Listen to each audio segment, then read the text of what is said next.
Good morning, everyone. The part 5 of the chapter biomolecule is the structure of protein.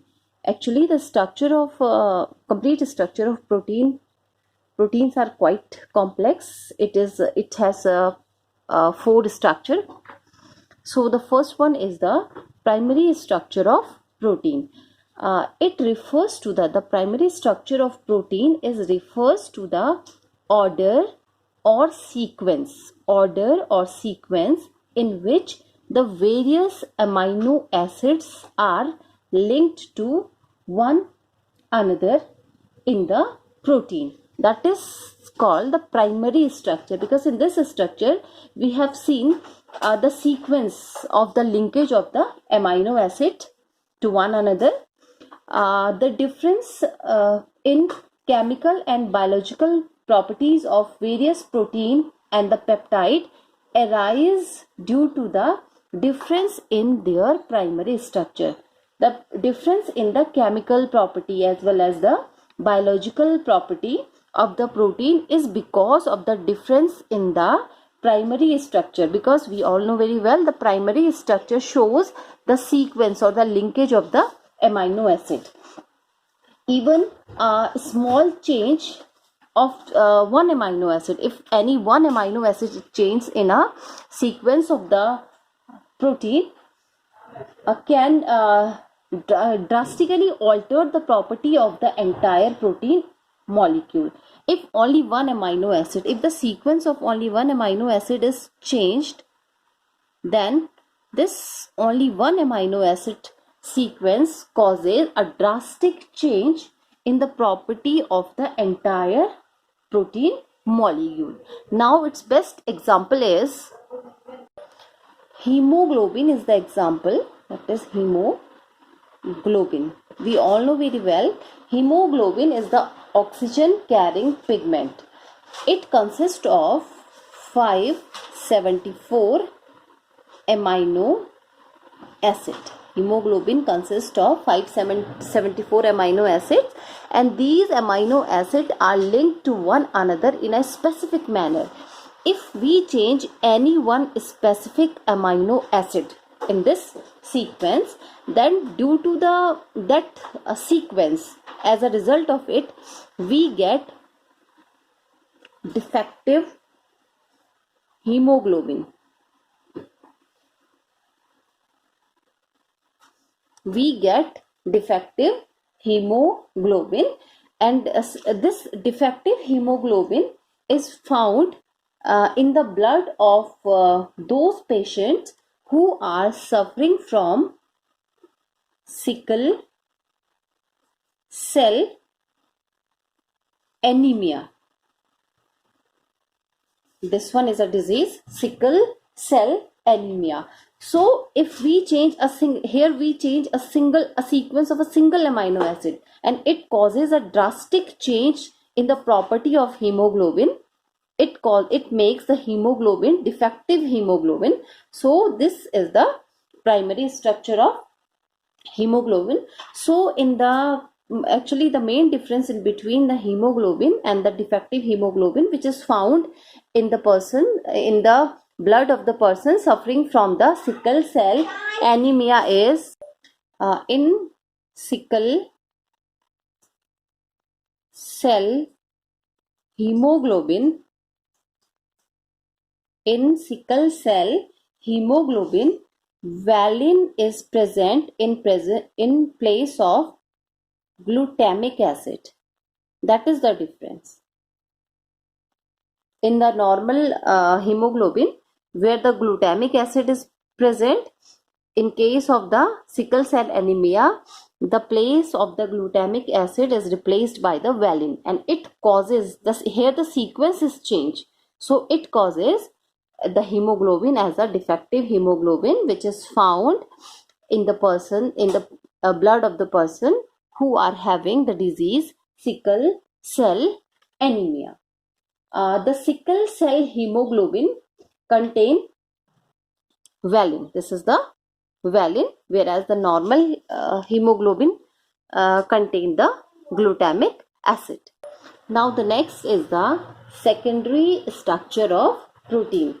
The long flexible peptide chains of protein are folded into relative rigid regular conformation called the secondary structure of protein. In the secondary structure of protein, the peptide chains of the protein are folded. They are in the form of, they are in a compact structure, they are folded. So the arrangement of the peptide chain into definite periodic three-dimensional structure is called the secondary structure of protein. Now the secondary structure are of two types. The secondary structure are of two types.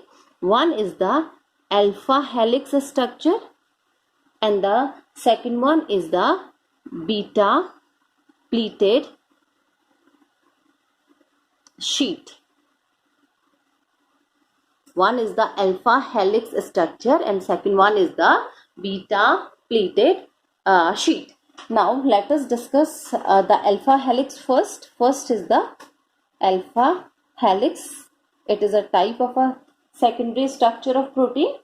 The alpha helix structure is formed. This structure is formed when the chain of alpha amino acid coils means folded. Coils means folded as a right-handed screw because of formation of hydrogen bond between amide group of same peptide chain. So in this structure, in this alpha helix structure, the structure is like that. These are the sequences. Here the folding takes place as a right handed. Here the coiling takes place and this is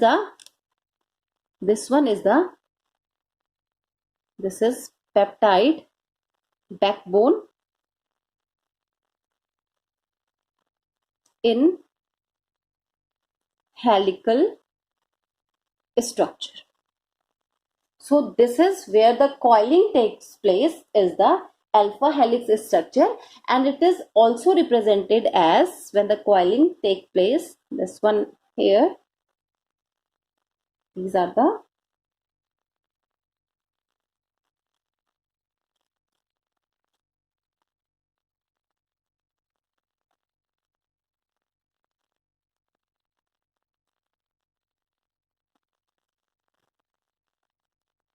now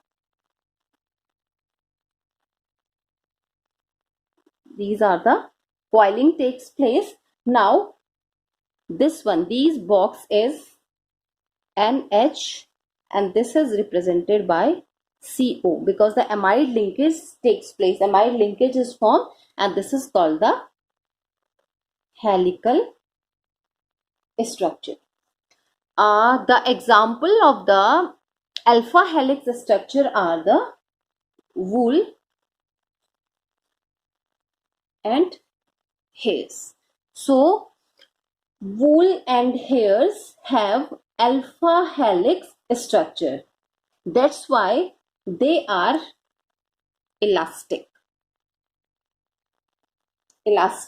and elongated, and they are elongated on stretching. These are two examples of the alpha helix structure.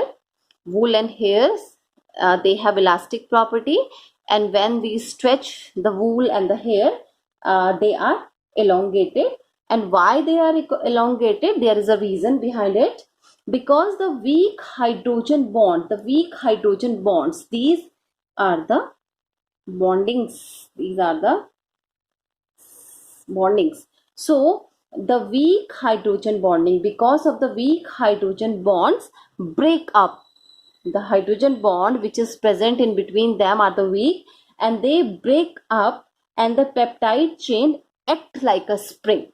So that is the reason why they show the elastic property and why they elongated on stretching. So this topic is all about the alpha helix structure. Now the second type of the secondary structure is that is beta pleated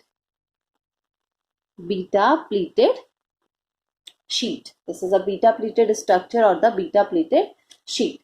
The beta pleated sheet structure, these structures, the beta pleated sheet structure results when polypeptide chains, because it is made with the help of the polypeptide chain, the basic unit is the polypeptide chain.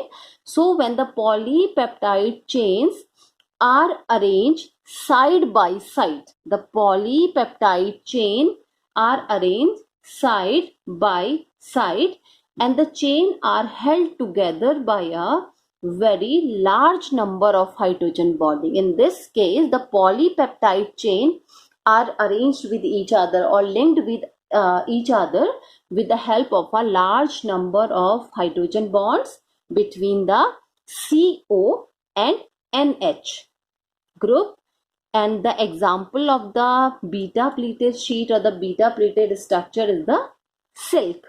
Silk has a beta pleated sheet structure which can be bent easily because they have the polypeptide chain arranged side by side. So sometime we have the two structure for the representation of the beta pleated sheet. The first one is, these are the, we can, these are the polypeptide chains arranged side by side, and here this shows these are the hydrogen bonding. We can represent the beta pleated structure as this one, and there is one more way to represent the beta pleated structure, and this is O, this is C, this is CO, here O, then it is a N H. So hydrogen bonding, this is the hydrogen bonding, then again O, then C, then N. Here this is the structure, and here with the nitrogen we have,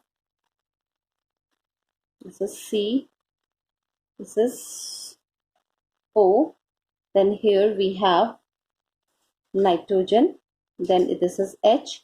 Again there is a hydrogen bonding connected with O, then C, and this one is, this is H. So, and so on. So this is also the type of, this is also the way to represent the beta pleated structure.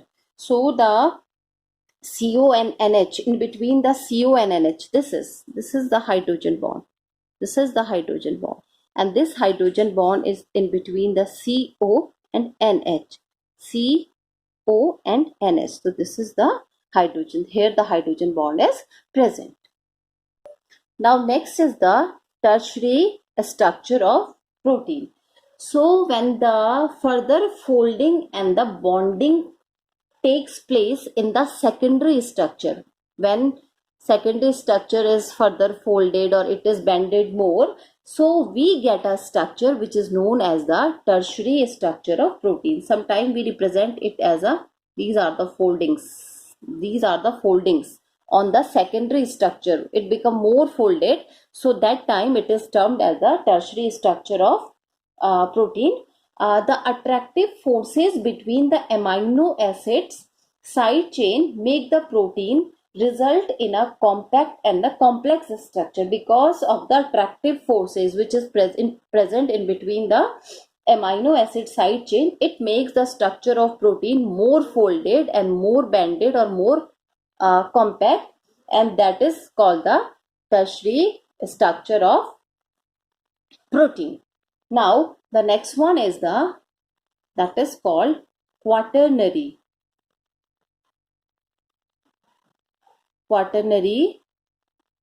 structure of protein.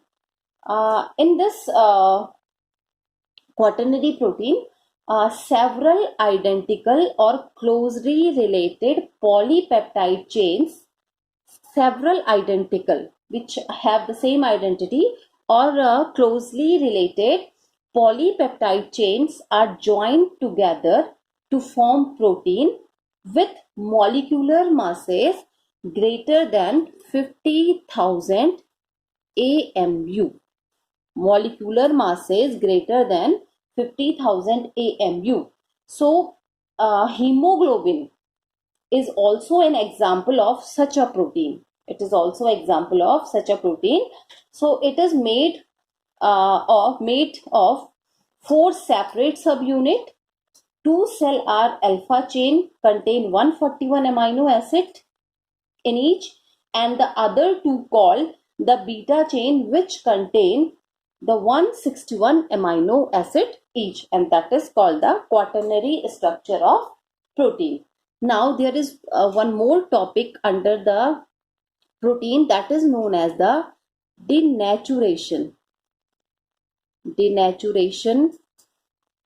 of protein. Denaturation of protein. The secondary, tertiary and quaternary. Secondary, tertiary and quaternary. These 3 structure.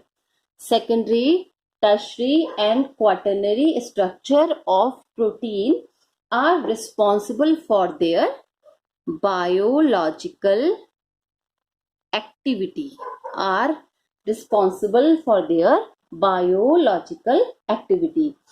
And these structures, secondary structure, tertiary structure and quaternary structure, so these structures are maintained by attractive forces between various parts of the polypeptide chains. If any disruption in these attractive forces,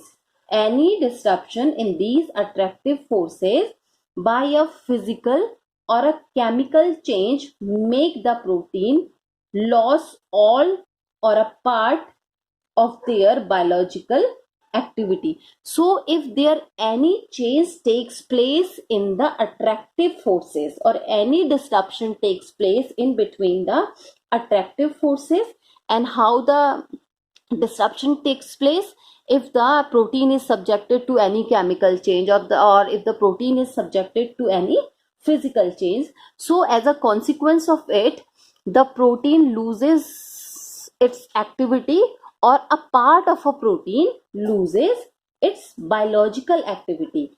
And when a part of a protein or the whole of the protein loses its biological activity, this is known as denaturation of protein. That is called the denaturation of protein, and can be carried by adding chemicals up, such as if you have add any acid or any bases or any heavy metal, or by changing heat or by changing the temperature. And there are so many reasons for the denaturation of protein. Mainly we consider the physical and the chemical changes. So this is known as that time these proteins are lost their activity, and they are termed as a denaturation of protein. So in the denaturation of protein, the 2 degree, that is the secondary, and 3 degree, that is the tertiary structures are destroyed. They are destroyed. Secondary and tertiary structure are destroyed, but the 1 degree, that is the primary. 1 degree stand for the primary. The primary structure remain intact. That remain intact. And this is all about the denaturation of protein. Now there are 2 main examples for the denaturation of protein. The first example is, these are the very important example, that is the coagulation of egg white. This is the first example. Coagulation of egg white on boiling. That is on boiling.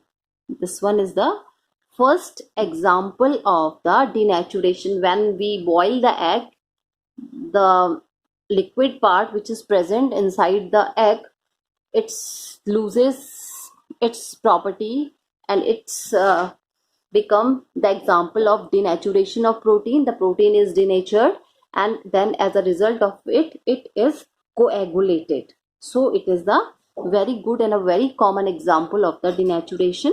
And another example is that is called the curdling of milk. This is the second example, that is called the curdling of milk, which is caused due to the formation of the lactic acid by a bacteria which is present in the milk. So these two are the very, very important example of the denaturation of protein. Now the last topic of this chapter is nucleic acid. So the nucleic acids are the biologically important polymer which are present in all the living cells. We all know very well that nucleic acids are very important for the storage and expression of genetic material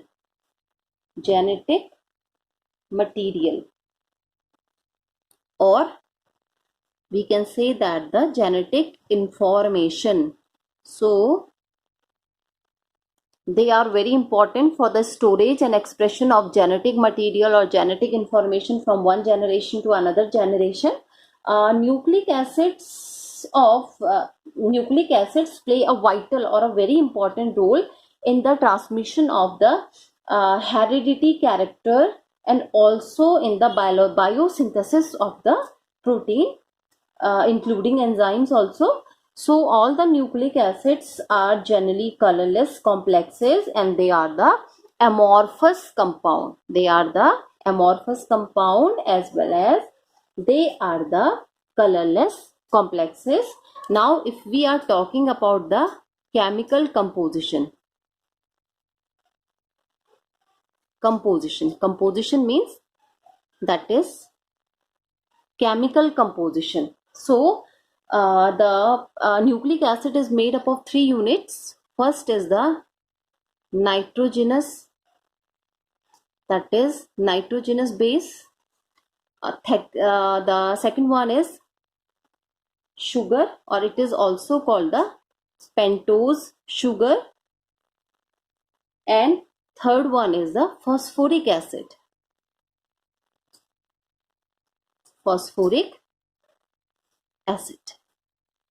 So these are the basic units or the chemical composition of the nucleic acid. So let us discuss first with the nitrogenous base. First is the nitrogenous base. Now the nitrogenous bases, there are 2 types of nitrogenous bases present in the nucleic acid. The first one is the purine and the second one is the pyrimidine. So in purine, there are 2 bases in purine. The first one is, that is adenine, represented by A, and another one is the guanine, represented by G. Whereas in case of the pyrimidine, there are 3 bases. One is thymine, that is represented by T. Another one is cytosine, represented by C. And the last one is the uracil, represented by U. So these are totally, if we count total number of the bases, so there are the 5 bases. 2 belongs to the purines and the 3 belongs to the pyrimidine. Actually the purine is made up of 6-membered ring condensed with a 5-membered ring. 6-membered ring condensed with a 5-membered ring, whereas the pyrimidine is a single 6-membered ring with 2 nitrogen atom are present in a single 6-membered ring, and these are the 3 type of the pyrimidine: thymine, cytosine, and the uracil. Now if we are talking about the sugar, and the sugar is pentose sugar. So we have 2 type of sugar. and the two type of sugar have been isolated by carrying out the hydrolysis of the nucleic acid, and these are, that is, beta D ribose and beta D2 deoxyribose. So we have the two sugar, one is the ribose and another type of a sugar is, and the second one is deoxyribose. So we have two type of sugar, ribose and the deoxyribose. So both of them contain a 5-membered heterocyclic ring and are generally known as, in a combined term, they are known as the pentose sugar. Now the last one is, that is the phosphoric acid. Phosphoric acid. This is the last one, that is the phosphoric acid. It is present as phosphate. Phosphoric acid is present as phosphate and is the another constituent of the nucleic acid.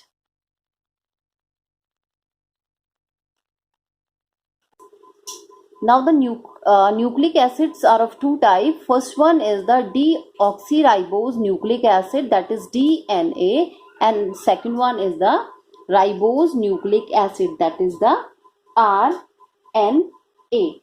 Now if we are talking about the composition of the DNA or the RNA, so in case of a DNA, the base constitutes the basic constituent, the bases which are present in the DNA are the adenine, guanine, thymine and cytosine, and the sugar is deoxyribose. So the sugar is the deoxyribose and the bases are adenine, guanine, thymine and the cytosine. And if we are talking about the RNA, so here in case of the RNA, here we have the 4 bases, that is adenine, guanine, cytosine and uracil, and the sugar is ribose.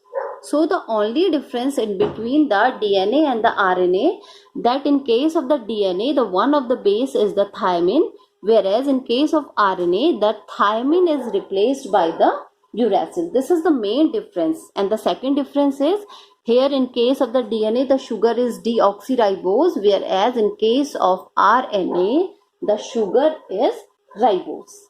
So this is the difference. The DNA has a double helical structure. The DNA possesses the double helix structure or double helical structure. So if we are talking about the structure of nucleic acid, so there are various terms in the structure of the nucleic acid. The first term in the structure of the nucleic acid is the nucleoside. So nucleoside is a combination of an sugar, that is nucleoside. The second one is nucleotide. First one is the nucleoside and the second one is the nucleotide. So the nucleotide means it is a combination of base plus sugar plus phosphate. It means that when the bases combine with the sugar and the phosphate, we get nucleotide. Nucleic acids are polynucleotides, which means that these are the polymer of the nucleotide. Nucleic acid are polynucleotide, means these are the, when the various nucleotide units are combined together, then we get the nucleic acid. The nucleotides are joined together with the help of a linkage that is known as phosphodiester linkages. And now the information regarding the sequence of nucleotide in a chain of the nucleic acid, how the nucleotides are arranged in a chain of a nucleic acid, is regarded as the primary structure of the nucleic acid. We also have the secondary structure for the nucleic acid. There was two scientists. One was James Watson and another was the Crick. They gave the double strand helix structure or the double helical structure of DNA, and that double helical structure is like this. This is the double helical structure or the double helix structure for the DNA. These are the two nucleic acid chains. These are the two nucleic acid chains are wound about each other and held together with the help of the hydrogen bonding which is present in between the pairs of the bases. So it is clear that always the guanine is attached with the cytosine and adenine is always attached to the thymine. This is the sequence for the bases, because we know very well that the DNA has the four bases, that is the adenine, guanine, cytosine and thymine. So there is a hydrogen bonding. Because of the hydrogen bonding in between the bases, two nucleic acid chains are held together. They wind together, they coil together with each other with the help of the hydrogen bond. Now there is another word related to the DNA, that is known as the replication of DNA. Actually, what happened in this process, these two strands unwind, and then each chain serve as a template. These two, we are talking about these two chains. There is a coiling takes place, that the winding takes place. So in the process of the replication, these two chain of the nucleic acid, they unwind together, and each chain, this one and each chain serve as a template for the synthesis of two new molecule of DNA, and that process is known as the replication. That is called the replication. Now if we are talking about the RNA, so in secondary structure of RNA, the helix are present which have only the single strand, not a double strand, and sometimes they fold back on themselves to form a double helical structure, but generally they are the single structure. So we have the three type of the RNA, and they perform the different function. So the first one is the mRNA, stand for the messenger RNA. One is the rRNA, that is the ribosomal RNA, and one is the tRNA, that is the transfer RNA. So we have the three type of the RNAs. They have the different function. So first is the messenger RNA. The size of the messenger RNA depend upon the size of the protein. Its size is depend upon the size of the protein, and messenger RNA molecule carry the genetic information from DNA to the ribosome. Second is the ribosomal RNA. It is largest in size, and ribosomal RNA combined with protein. This RNA combined with protein to form a ribosome, which are intercellular structure. We know that the ribosome is an intercellular structure where the protein are synthesized. The protein are synthesized inside the ribosome. And the third one is the transfer RNA. So it is the smallest amongst the three. It is the smallest RNA, and each transfer RNA consists of about 100 nucleotide in a single chain.